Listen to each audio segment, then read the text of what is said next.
দেখেন, যে দলের রাজনীতি করি, কিছু কিছু ক্ষেত্রে আমরা যদি সত্যবাদী হই তাহলে কথাগুলো হয়তো অনেকের গায়ে লাগবে। আমি কোনো দলের পেইড এজেন্ট না। আমার দ্বারা যেটা ভালো কাজ সেটাকে প্রশংসা করি, যেটা অন্যায় অপরাধ যতটুকু পারি সমালোচনার জায়গা থেকে সমালোচনা করি। তো আজকে আমরা কথা বলছি বাংলাদেশ ইসলামী ছাত্র শিবিরকে নিয়ে।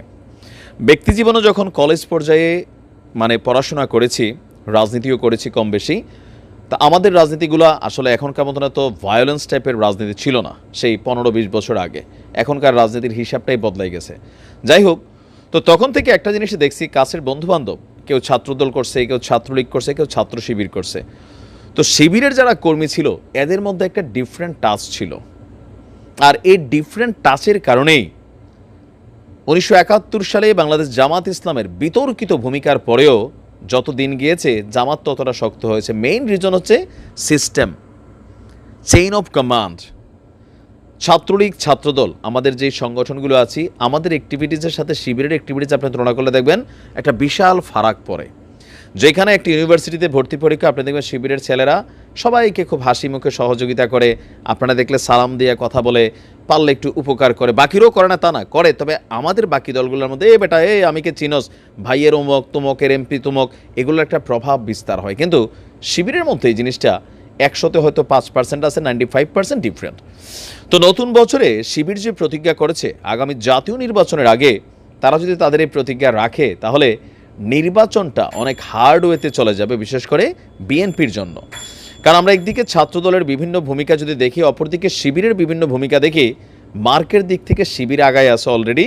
আর এখন যে প্রতিজ্ঞা করছে এর ফলে আরও 10 গুণ আগায় যাবে। ছাত্রদলেরও এমন প্রতিজ্ঞা করা উচিত, বিশেষ করে যখন ছাত্রলীগ নিষিদ্ধ হয়েছে কী কী কারণে, এটা সবাই জানে।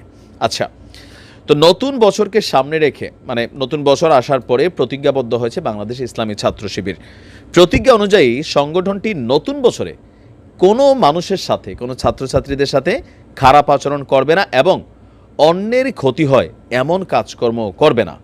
এটা আসলে একটা কমন প্রতিশ্রুতি, প্রত্যেকটা মানুষেরই ব্যক্তি জীবনে থাকা উচিত। গতকালকে শিবিরের ভেরিফাইড ফেসবুক পেজে নেতাকর্মীদের উদ্দেশ্যে দেওয়া এক পোস্টে এই প্রতিজ্ঞার কথা জানানো হয়েছে। বলা হয়েছে, রাসূল সাল্লাল্লাহু আলাইহি ওয়াসাল্লাম বলেছেন, যার হাত এবং মুখ থেকে অপর মুসলিমগণ নিরাপদ থাকে সেই ব্যক্তি প্রকৃত মুসলিম। এই হাদিসগুলো আমরা কম বেশি প্রত্যেকেই জানি, কিন্তু কতটুকু মানি। আর যাকে মানুষ তাদের জান এবং মালের জন্য নিরাপদ মনে করে সেই তো প্রকৃত মুমিন। বুখারী, মুসলিম, তিরমিজি, তারা এই হাদিসটা শেয়ার করেছে। কথাগুলো আমরা এজ এ মুসলিম হিসাবে কে কোন দল করি বিষয়টা কিন্তু তার সাথে কানেক্টেড না। আওয়ামী লীগ করি, বিএনপি করি, শিবির করি, জাতীয় পার্টি করি, যে দলই করি বা অন্য ধর্মের মানুষই হই, তাদের ধর্মে কিন্তু এরকম ভালো কথা আছে। তো শিবির এটার মাধ্যমে একটা মেসেজ ক্রিয়েট করছে। বলা হয়েছে যে এখানে বেশ কয়েকটা হাদিস তারা শেয়ার করছে। এরপরে বলা হয়েছে, আমি নিজেকে প্রকৃত মুসলিম এবং মুমিন হিসাবে গড়ে তুলতে চাই। সেই কারণে অনলাইন অফলাইনে কারো সাথে কোনো প্রকার খারাপ আচরণ করব না, অন্যের ক্ষতি হয় এমন কোনো কাজ করব না বলে প্রতিজ্ঞাবদ্ধ হয়েছি। আপনি হয়চুন তো, এরকম একটা কোয়েশ্চেন মার্ক দিয়ে তারা তাদের স্ট্যাটাসটা শেষ করেছে। এগুলোতে মানুষ পজিটিভ ভাইব নেয়। তারপরে শুধুমাত্র কথায় না, কাজেও।